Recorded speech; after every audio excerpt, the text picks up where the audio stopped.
प्रिय विद्यार्थियों, आप सब कैसे हो। भगवान से प्रार्थना करता हूँ कि आप स्वस्थ और खुश रहें, आपका भविष्य उज्ज्वल हो। बच्चों, कल लेसन 11 पद जिसके रचयिता कबीर दास जी हैं, तो दोनों पदों का हमने भावार्थ बताया था। दोनों पदों का अर्थ बताया था। आज जो है अभ्यास और स्वाध्याय में जो भी प्रश्न उत्तर है, तो आपको केयरफुल होकर सुनना है और समझना है। अभ्यास में कुल 4 प्रश्न हैं। तो प्रश्न नंबर 1 है, कबीर के अनुसार ईश्वर कहाँ रहता है। कबीर के अनुसार ईश्वर कहाँ रहता है, तो इसका उत्तर होगा कबीर के अनुसार ईश्वर करीब में ही रहता है, पास में ही रहता है। कबीर के अनुसार ईश्वर नज़दीक में ही रहता है, पास में रहता है, करीब में रहता है। क्वेश्चन नंबर 2 है, ईश्वर प्राप्ति के लिए कबीर क्या क्या करने से मना करते हैं। इसका उत्तर होगा बच्चों, ईश्वर प्राप्ति के लिए कबीर मंदिर, मस्जिद, काबे और कैलाश में ढूंढने से मना करते हैं। क्वेश्चन नंबर 2 का उत्तर होगा, ईश्वर प्राप्ति के लिए कबीर मंदिर, मस्जिद, काबे और कैलाश में ढूंढने से मना करते हैं। क्वेश्चन नंबर 3 है, ईश्वर किनको पल भर में मिल सकते हैं। ईश्वर किनको पल भर में मिल सकते हैं, तो इसका उत्तर होगा, जो मनुष्य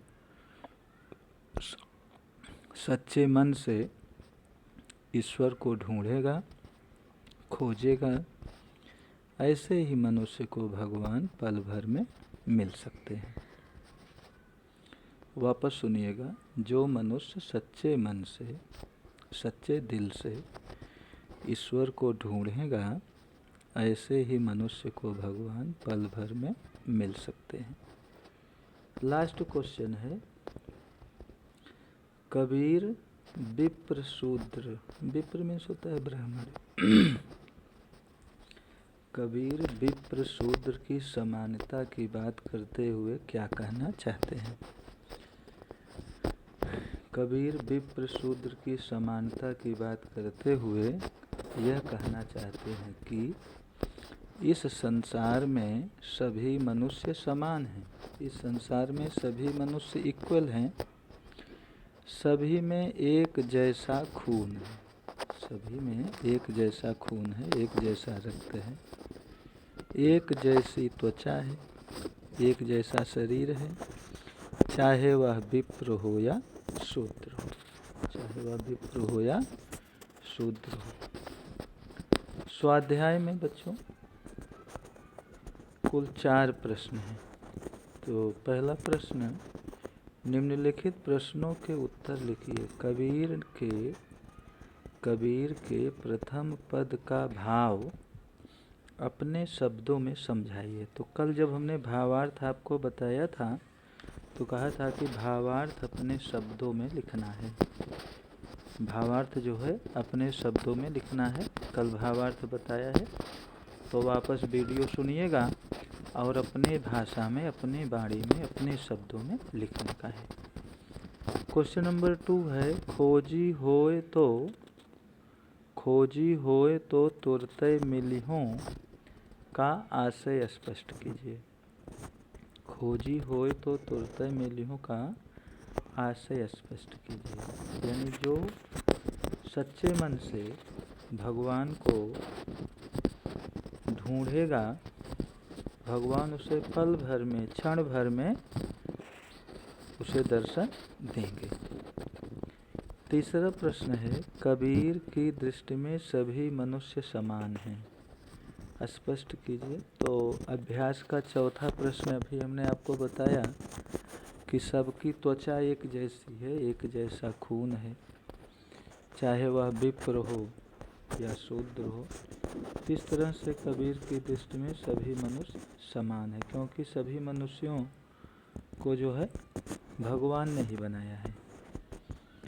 क्वेश्चन नंबर 2 है, निम्नलिखित काव्य पंक्तियों की ससंदर्भ व्याख्या कीजिए। तो ये हमने पद आपको पढ़ाया है, तो ससंदर्भ रिफरेंस आपको लिखना है। तो प्रस्तुत पद हमारी पाठ्य पुस्तक हिंदी पाठ 11 से लिया गया है, जिसके रचयिता कबीरदास जी हैं। काहे कबीर सुनो भाई साधो, सब सांसों की श्वास में। कबीरदास जी कहते हैं कि ईश्वर हर एक की सांसों में व्याप्त है, ईश्वर कण कण में व्याप्त है। साधो एक रूप सब माही। कबीरदास जी कहते हैं कि सभी मनुष्य एक समान है, सभी मनुष्य जो है समान है, चाहे वो शूद्र हो या विप्र हो या ब्राह्मण हो। क्वेश्चन नंबर 3, नीचे की काव्य पंक्तियाँ पूर्ण कीजिए। नीचे की काव्य पंक्तियाँ पूर्ण कीजिए। मोह को कहाँ ढूंढे श्वास में। तो ये पहला पद है, आपको देखकर लिखना है। लास्ट क्वेश्चन है बच्चों, निम्नलिखित शब्दों के हिंदी के प्रचलित रूप लिखिए। निम्नलिखित शब्दों के हिंदी के प्रचलित रूप, जैसे तुरतय, तुरतय का प्रचलित रूप जल्दी, श्वास का श्वास, शूद्र का शूद्र, सत्य का सत्य, और निर्मल का प्रचलित रूप होगा निर्मल। इसका आंसर हमने भेजा है। तो आपका होमवर्क रहेगा पाठ 11 अभ्यास और स्वाध्याय के सभी प्रश्नोत्तर फेयर नोटबुक में लिखो और याद करो। अगला लेसन है तालियां मारने वालों का सच। तो ये पाठ घर पे कम से कम 2 बार पढ़िएगा। Thank you. यही होमवर्क रहा।